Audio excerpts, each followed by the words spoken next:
Bonjour à toutes et à tous, ici Christophe Yamas. Aujourd'hui, je vais parler de toutes les erreurs que j'ai commises quand j'ai démarré le sport et je vais vous dire comment ces erreurs m'ont permis de devenir l'athlète que je suis devenu.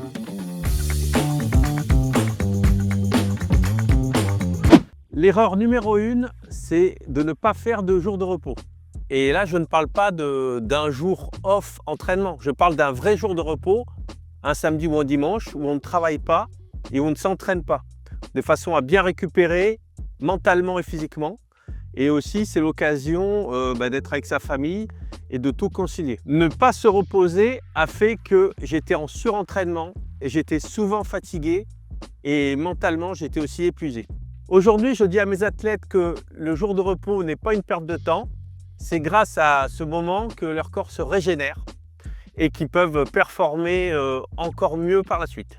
La deuxième erreur est que je faisais un entraînement stéréotypé.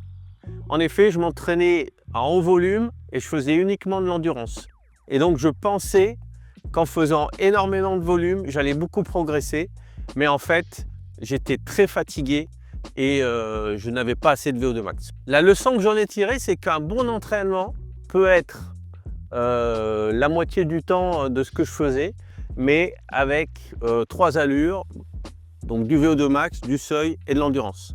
Et j'ai connu des athlètes qui faisaient 40 heures par semaine.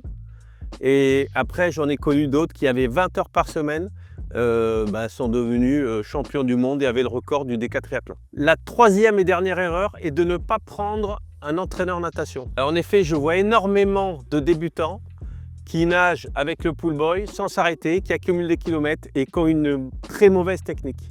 Donc le plus important, ce n'est pas le nombre de kilomètres quand on démarre en natation, c'est d'adopter la technique juste. Et pour ça, moi ce que j'ai fait, même à 30 ans, j'ai pris un entraîneur natation et qui m'a donné vraiment toutes les bases de la technique. Et après, quand j'ai eu cette technique, j'ai pu développer les 3 filières en natation. Ces erreurs m'ont appris une chose essentielle, c'est que pour progresser, il faut être stratégique et il ne faut pas vouloir aller trop vite, mais il faut plutôt réfléchir à ce qu'on va faire. Aujourd'hui, mon rôle est de transmettre toutes ces leçons à mes athlètes de façon à ce qu'ils évitent tous ces pièges et qu'ils puissent progresser plus vite sans se blesser. Dites-moi en commentaire si vous vous êtes déjà retrouvé dans une de ces situations.